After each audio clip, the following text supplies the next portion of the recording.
root reason for desire is God. But we human beings are just seeking objects when you really just need to turn all of that desire into penetrate your deepest core. One day, a thought came in devil's mind. He said, I've been a bad guy all my life. Ever since the dawn of universe, I have been a bad guy. I am tired of being called this bad guy, mean guy, evil guy. It's time that I also retired.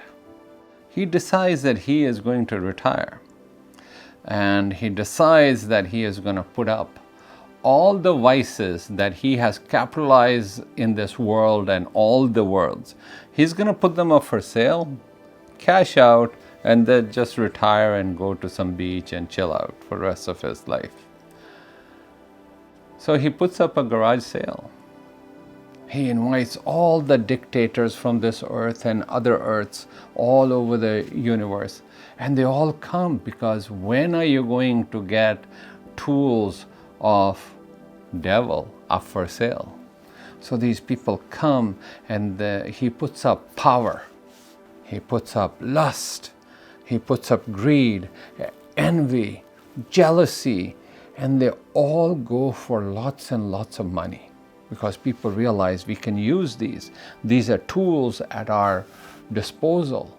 Fear, all of these things go for a lot of money. And bidding has been going on all day and devil's quite happy. And what do people notice? To the side of his yard is this statue that is covered by a sheet. And there's a plaque hanging on this idol, this statue that says, priceless. Priceless. So obviously people wanted to know what that was. And they all go to the devil saying, hey, you just have written priceless on it. What is it? What is it? So he goes, okay, I'll show you, since this is my last weapon I put on sale. But I also want you to know it's my most potent weapon of corruption. People are really intrigued. He goes up there and he removes the white sheet from the statue. And the statue had one simple word written on it, desire. He goes, this is my most potent weapon. They said, what do you mean by that? He goes, she is the mother of all vices. She is the mother of all vices. Unbridled desire is the root cause of all lust, of all envy, jealousy, anger, and even pride. It is the mother. And it has to be understood. What do we mean by that? Let's say you wanted to marry a young lady and her father stood in the way. He thought you were not a right match for us. Guess what? You will have anger and frustration at the father. Anger is given birth. If that girl likes another guy but you like her, envy, jealousy, anger again will be the natural consequences. You wanted to be the president, but somebody else became president. Envy, jealousy. Anger. The biggest cause of anger is unrequited, unfulfilled desires. It is the root cause, and this has to be understood. There's also a different thing to understand here, because nothing that God gives you is not useful. Even desire, God's gift to human, is useful. What do I mean by that? Whenever you are seeking, whether you're seeking another body, money, food, toys, understand at the basic core, you're seeking God. You are seeking God, even though your seeking is misplaced. You're seeking it out there in things. What you're looking for is a God sitting within. Your attention is misguided, and you think in other bodies you can find that joy which is God. You think in money and in toys you can find God that you're looking for. Eventually, all human beings come to a realization that that joy which I seek, that ecstasy that I seek, that bliss that I seek, sits inside of me. That God which is a source of all bliss and all joy lives inside of me. Even when you are seeking other bodies, you're trying to unite with another body, you're trying to unite with food that you're craving all the time. All of this is craving for God. But what has happened to your desire? It has fallen in the hands of your ego. Your ego is outwardly focused. It is always looking outward. It is a child of your senses and your mind. So it says, no, go from here, go to here, go there, go there. If you could find your happiness in this world, nobody will go seeking God.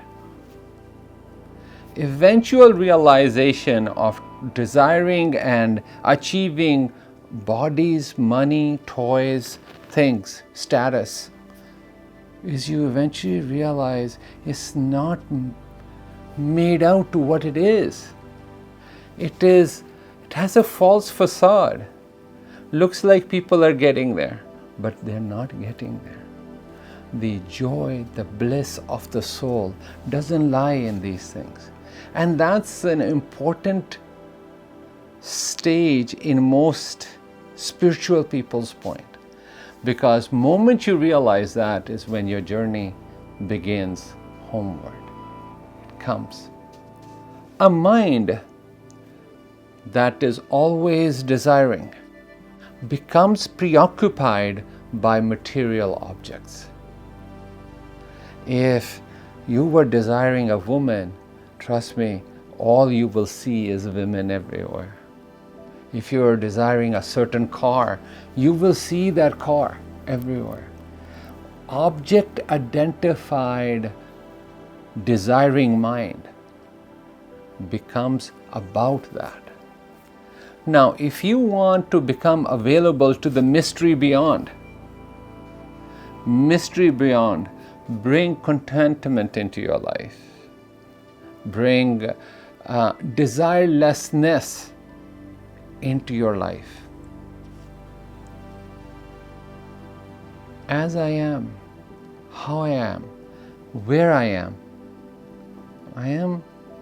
satisfied. I am not looking at that or him or she to give me my happiness. I'm not seeking them. If they come, I will enjoy them. If they don't come, I'll enjoy. Your enjoyment is no longer dependent.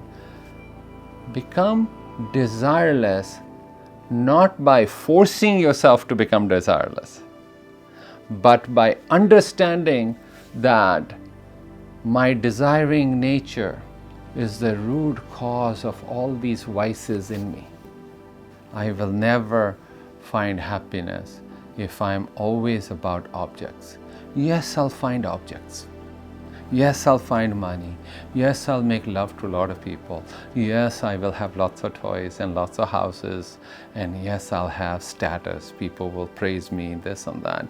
But I will never have that happiness, that joy, that bliss, that eternal ecstasy that I was seeking. understanding that root cause, root reason for desire is God. But we human beings are just seeking it in different direction. We are seeking it in objects, when you really just need to turn all of that desire for status, for things, for bodies. You need to turn that desire into penetrate your deepest core. And it will need that energy. It will need that energy to find that which resides in you. That which resides in you is your godliness. Come home to yourself. When I first woke up and I realized that I had soiled myself, I had untruthfulness in me, I had lust in me, I had greed in me, I had all of those things in me, and of course I had the anger in me. I tried to work on my truth, my lust, my greed, my envy, my jealousy, all of those things one at a time, one situation at a time. Not possible. Sometimes if you just want to work on these things one at a time, you can keep going for a whole lifetime and not get there. If you're trying to do it through your mind, something other is needed. Something that can go to the root cause of all of these things and pull this desiring mind out from its roots, so that it can't take hold in me again. And that is meditation. Meditation that makes you aware not only of your actions, not only of your words. Meditation that makes you aware of your thoughts. We human beings can become quite adept at showing the world that, look at my actions, they're actions of a good man. Look at my words, oh, polished they are. But our thoughts still have lust in them, greed in them. That thought process that is just going on between you and yourself, that can still be maligned. Idea is that it is meditation who will help you become aware of every thought that springs in your head. Make you aware that that thought even is not worthy of me. It is not worthy of that which I want to be, that which I want to become. I want to become worthy of seeing the God within. And I can't do it with the interior of my being soiled by all of these things. I wish you a journey. I wish you a journey in meditation. Meditation will also allow you to light a lamp of awareness, where some of these thoughts and these words that were unconsciously coming out of your mouth and your mind, these unconscious thoughts that were governing you, you become light, aware, and now you can see these thoughts, and you can stand there and say, hey, this thought does not grace me. It does not serve me. Men can answer this question maybe in a much deeper way. When men are not conscious, they don't realize what their eyes are doing. Before they know it, if they have lust in their mind, they don't even know when their eyes checked out a woman's figure. They don't even know when their eyes went from here to here. They sometimes are oblivious. You can go to any gym, any social situation, and you will find that men who are preoccupied by lust only see body parts. Men or people who are preoccupied by cars only see name brands in cars. People who are preoccupied by homes only see homes. Become a light onto yourself that constantly shines the light of awareness in your mind and is vigilant of the thought process that is going on in your head, even conscious or subconscious thoughts. I wish you love. I wish you a good journey.